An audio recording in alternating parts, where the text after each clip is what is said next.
Every parent wants to believe in their child unconditionally.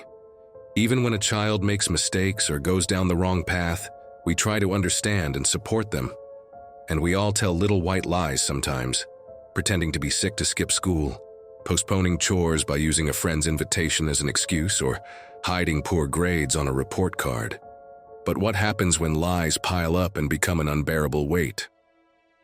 In the summer of 2021, in Madison, Wisconsin, not a major metropolis like New York or Los Angeles where big news breaks daily, but a quiet suburban area, a couple suddenly disappeared, Bart and Krista Halderson. They were an ordinary couple who had built an enviable family life. Their disappearance shocked the local community, but no one could have predicted how this case would unfold. The person who reported them missing was their second son, Chandler Halderson, who claimed his parents had left for the family cabin up north. As the investigation progressed, the truth that emerged was beyond imagination. And surprisingly, the first clue to this shocking truth began with a feature in the Snapchat app. Friday, July 2, 2021. Something unusual happened at Zimbrick Body Shop, an auto repair shop in Madison, Wisconsin.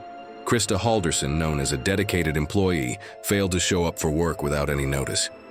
Since she had never been absent without notification before, her colleague and close friend Dan Croninger immediately sensed something was wrong.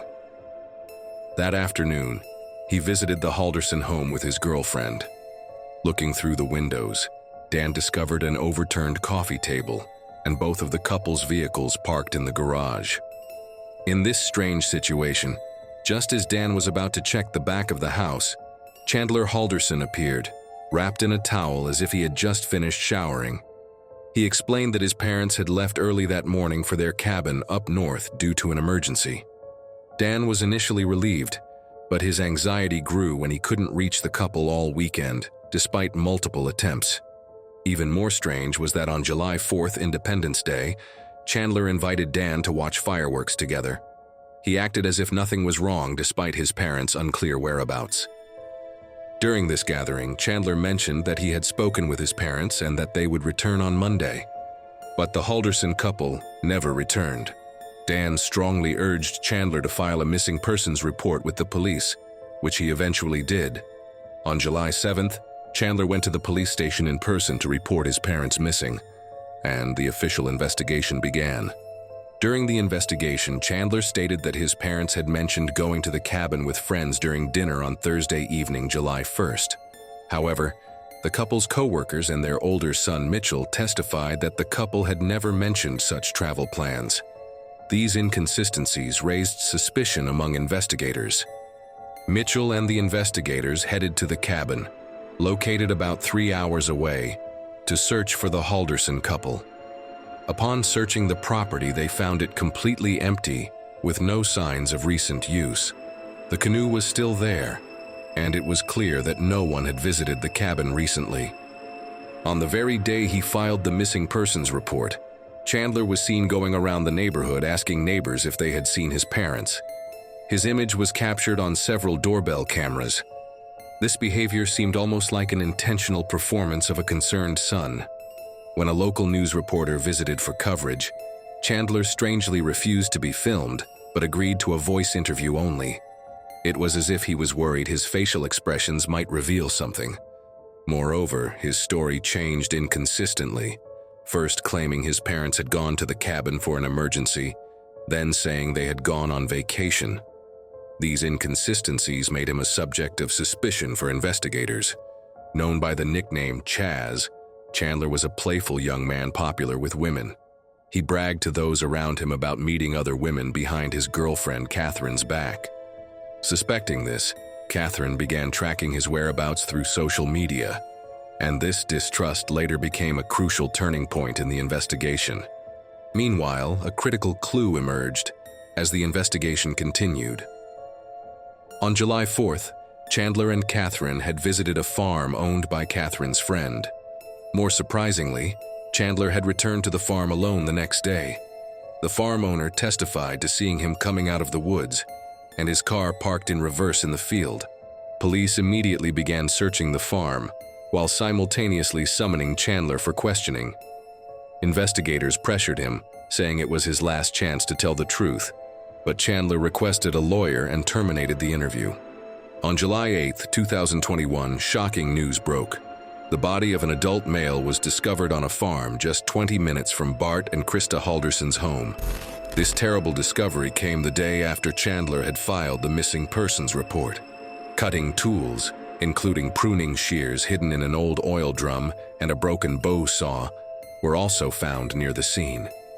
This was the exact location Chandler had visited with Catherine, and where the farm owner had spotted him the following day. Investigators determined that the remains were likely those of Bart Halderson and focused their investigation entirely on Chandler Halderson. Meanwhile, Chandler's girlfriend, Catherine, strongly insisted to police that Chandler could never harm his parents. DNA testing confirmed that the victim found in the woods was indeed Bart Halderson. Preliminary autopsy results revealed that Bart had sustained at least 2 gunshot wounds to his back, but Krista's whereabouts remained unknown. As the investigation continued, Chandler's lies gradually came to light. He had told his parents he was majoring in IT at Madison College and had secured a job at SpaceX, but in reality he had dropped out. He had used his computer skills to forge documents and create fake emails to deceive his parents. Eventually, Bart became suspicious and confirmed with the college directly that his son's IT degree and SpaceX employment were all fabrications. Tragically, on July 1st, the day of his death, Bart had planned to visit the college with his son and sent Chandler a final text message saying, "I'm ready whenever you are." In the subsequent search of the Halderson home, no weapon was found, but shell casings were discovered in the basement, and there were horrific bloodstains throughout the house. Chandler Halderson was officially charged with his father's murder. On the advice of his lawyer, Chandler remained silent, but his girlfriend Catherine began providing important clues. Catherine had crucial evidence about Chandler on her Snapchat app, having started tracking his location due to his previous lies and infidelity. She shared her phone with investigators. Investigators particularly noted messages sent on the morning of July 1st, when Bart had planned to visit the college with his son. These messages became a significant turning point in the investigation. At 7:30 a.m., Chandler sent Catherine messages saying, "I barely slept. Things haven't been going well recently, and I don't know what will get me in trouble next.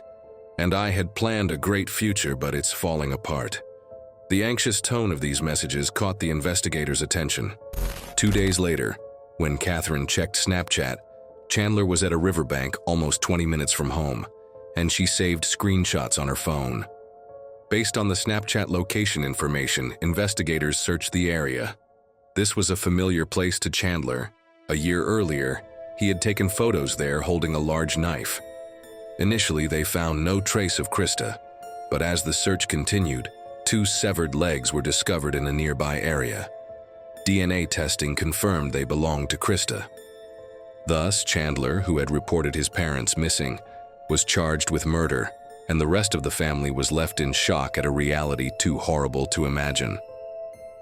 In January 2022, Chandler faced trial for murder, providing false information, mutilating corpses, and concealing remains.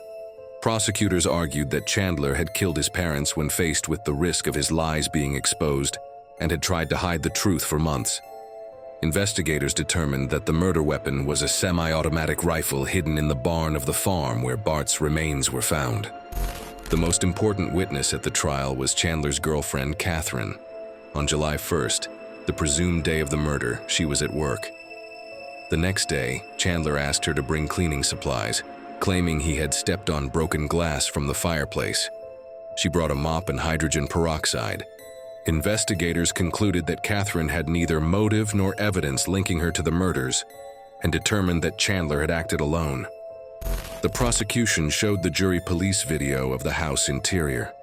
The footage documented a home that appeared clean and tidy on the surface, but blood detection tests revealed what appeared to be blood, showing signs that someone had wiped or cleaned up bloodstains.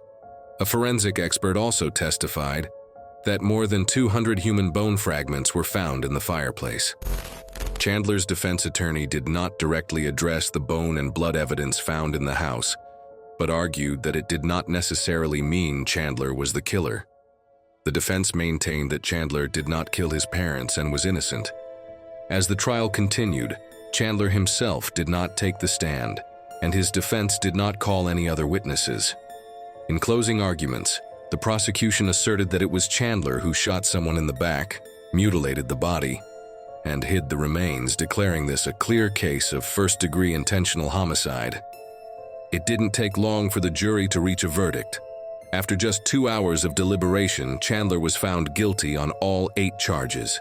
He was convicted of first-degree intentional homicide of the Halderson couple, providing false information, mutilating corpses, and concealing remains, and was sentenced to life in prison without the possibility of parole.